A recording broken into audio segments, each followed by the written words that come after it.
సంపూర్ణమైనటువంటి మరి సపోర్ట్ చేసినాం. ఆ తర్వాత గవర్నర్ పంపించారు, ఆ తర్వాత ప్రెసిడెంట్ ఆఫ్ ఇండియా, ఆ వెంటనే ఆర్డినెన్స్ అని, ఆ వెంటనే జీవో అని.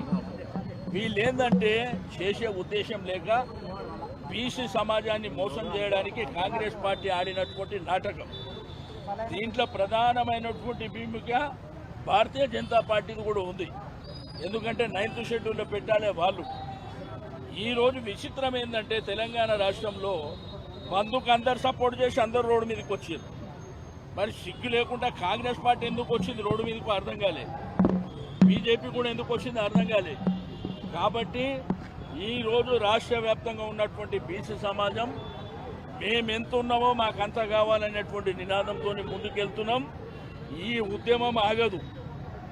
ఈ ఉద్యమము చాలా తీవ్ర స్థాయిలో భవిష్యత్తులో ముందుకెళ్తుంది. రేపు 42% రిజర్వేషన్లు అయిన తర్వాతనే లోకల్ బాడీ ఎలక్షన్లు జరపాలి. లేకపోతే కాంగ్రెస్ పార్టీని బొందబెట్టడానికి ప్రజలందరూ సిద్ధంగా ఉన్నారు. మీరు మోసపూరితమైనటువంటి హామీలు, కోర్టుకు వేరు, ఏదో మంత్రులు నాయకులు అందరు కలిసిపోయారు, ఏం సాధిస్తామని వేరు, అది చెల్లదు అని చెప్పి లీగల్ ఎక్స్పర్ట్స్ చెప్తున్నారు, కొట్టేస్తారని కూడా చెప్తున్నారు. కానీ ప్రజల్ని మభ్య పెట్టడానికి గవర్నమెంట్ మీద 20 నెలల నుంచి బాగా యాంటీ ఉన్నది.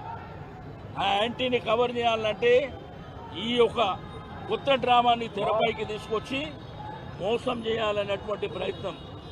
ఈరోజు మా బిడ్డలు బాగా చదువుకున్నారు, ఈరోజు కోట్లలో కూడా మా బిడ్డలు ఉన్నారు, అందరూ కూడా చెప్తుంది అదే, ఇది 9th షెడ్యూల్లో పెట్టాలి, పార్లమెంట్ అనే చట్టం రావాలి అని చెప్పి. కానీ జంతర్ మంతర్ దగ్గర డ్రామా నడిపించారు.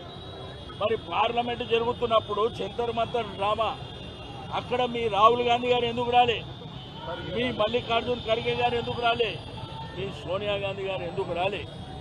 రెండోది, అక్కడ పార్లమెంట్లో అడ్జర్న్మెంట్ మోషన్ ఏమన్నా ఇచ్చిర్రా, పార్లమెంట్ని స్టాలు చేసిర్రా, ఉభయ సభల్ని స్టాలు చేసిర్రా? ఏమి చేయకుండా ప్రజల్ని మోసపుచ్చుదాం, ఈ బీసీ సమాజాన్ని మోసం చేస్తామని మీరు ఈ ప్లాన్ అంతా చేసారు. తప్పకుండా మిమ్మల్ని పొందబెట్టడానికి ఈ సమాజం అంతా లేచి కూర్చుంది. బిడ్డ జాగ్రత్తగా ఉండండి. తెలంగాణ మొత్తం కదిలొచ్చింది, కానీ కేసీఆర్ ఎందుకు